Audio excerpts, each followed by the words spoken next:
ginamit ay ito supposedly itong pangbayad sa ransom.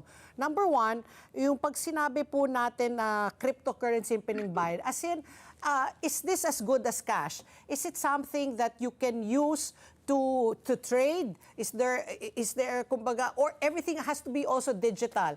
Kung ikaw ay nakakuha ng cryptocurrency worth 200 million, paano mo yan magagastos? Sa digital world, hindi mo yan pwede ma-withdraw at makuha at i-convert kunyari sa pesos or sa dollars. How does that work? How is the trade made using cryptocurrency? Opo. Meron ang tawag doon sa dati, sa pera na alam natin, fiat currency. Merong US dollar, Canadian dollar, yuan, dinar, and all other currencies. Yeah. Tawag doon fiat currency. Kasi pamahalaan na nagsasabi na merong halaga ay ang fiat currency, yung pera ng bansa namin. Meron na ngayon cryptocurrency. Sino nagsasabing mayroong halaga? Yung cryptocurrency. Lahat ng gumagamit sa cryptocurrency, siya ang nagdidikta. Paano gano'n na lahat tayo na may cryptocurrency, tayo ang nagsasabi na may halaga siya? Dahil the mere fact, meron ka at tumangkilik ka ng cryptocurrency, ikaw, nagbibigay ka ng halaga. Anyone who uses it gives it value. So no one ang nagko-control sa cryptocurrency. Anyone but everyone, no one but anyone and everyone can get into it, pumasok doon at lumabas doon. Now, So, hindi pa siya medium of exchange.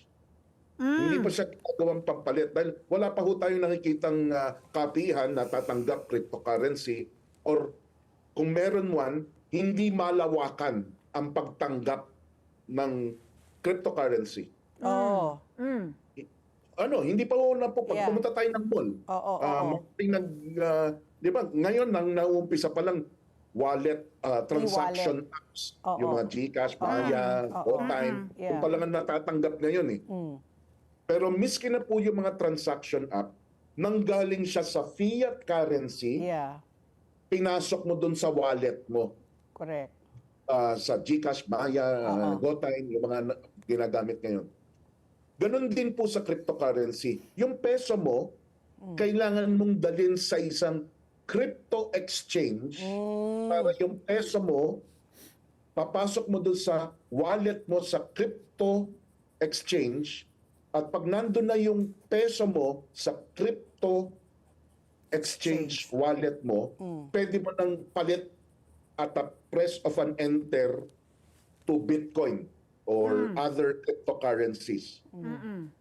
Ngayon, kapag meron kang cryptocurrency at yon ay tinatanggap na palitan dun sa crypto exchange, kung nasaan ka, nasaan ang iyong wallet, yun ang ibabalik mo from the cryptocurrency to your peso wallet doon sa loob ng crypto exchange.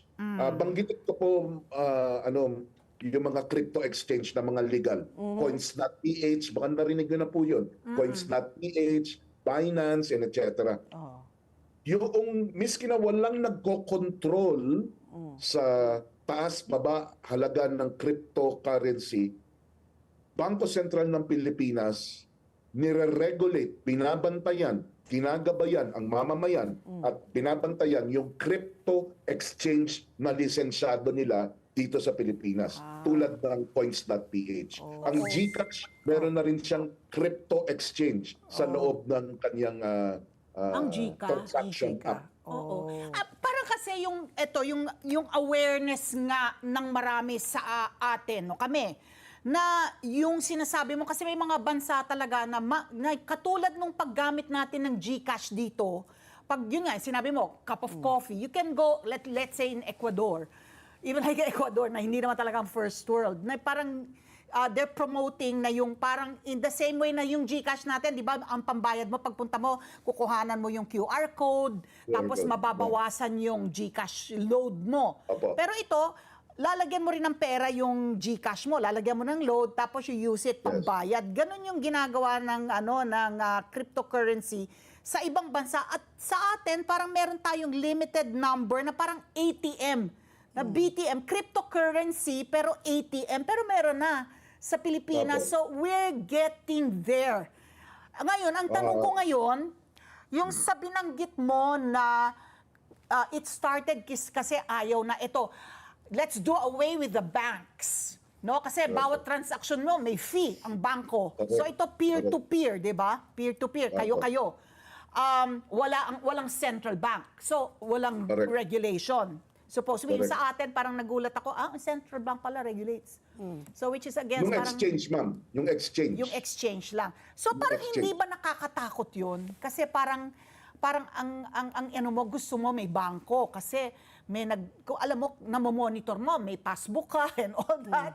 May central bank regulating na kung sakaling may reklamo ka dun sa bangko mo, you can go to the central bank na parang, or may PDIC, ganun. Na meron pa, for me, may advantage na may bangko, na may central bank, na merong mga ahensya na nagbo-monitor ng mga transactions. But in cryptocurrency, ano yung peer-to-peer na bantayan na blockchain? Ano naman yun? Yung how is the money secure? Opo. Secure siya in the sense na pag yung blockchain po, lahat ng involved, walang, yung sinasabi nyo nakakatakot, walang central authority. Wala kang mapupuntahan, Bangko Sentral. Pupunta ka dahil reklamo yung bangko. Wala kang pupuntahan SEC dahil yung nag-alok sa'yo ng investment, parang niloko ka. Walang central authority na mapupuntahan tayo. Totoo po yun, sa cryptocurrency walang ganon. Pero it doesn't mean na hindi mo matatrack or hindi mo masusundan ang mga transaction mo sa cryptocurrency. I have a personal legal case involving cryptocurrency, kaya ako inimbitahan ng programa nyo. Pumasok ako sa isang sitwasyon, sabihin ko na para nagpautang ako in the form of cryptocurrency. Tinakbuhan ako noong pautang, noong Pinautang mo. Pinautang. So, dinemanda namin. Ang defense niya, na mali yung defense niya, hindi ako umutang sa'yo kasi walang proof. Walang proof na pinautang mo ko ng pera, bank transfer, and etc. Doon siya nagkamali.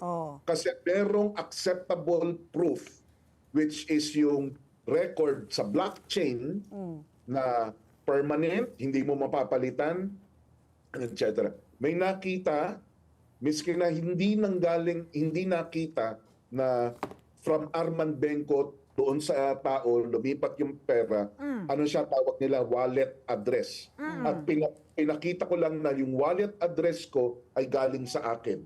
Ako talaga yun. Yun yung inassign sa akin na wallet address.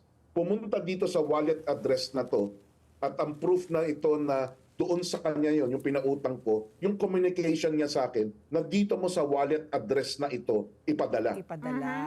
So therefore, Sir Arman, there is a paper trail. So tama po sinasabi ni Senator Ping Lacson na yan ang dapat tignan na ng PNP kasi may paper trail po yan. So, madali, kaninong sakop na po yan? That doesn't fall under AMLA because we're talking about 200 million here. Matitrace ho ba yan kung kanino napunta sa Bangko Sentral? Sino po ang pwedeng to oversee ito, yung paper trail? Yung PNP at NBI, sa aking kaalaman po, meron silang cyber division, cyber fraud, na really in charge, experts in blockchain, cryptocurrency, and yung mga other digital online crimes or crimes relating to anything digital or online. Ako po, sa NBI ako pumunta nun. Medyo natagalan lang sila, pero natagalan ng mga yung 2 araw po para makita nila yung mga wallet address. Sa dami ng inaano nila. Pero it's a press of an enter in your computer, makikita yung transaction. Let's get together. Sunnet 25. Sunnet 25.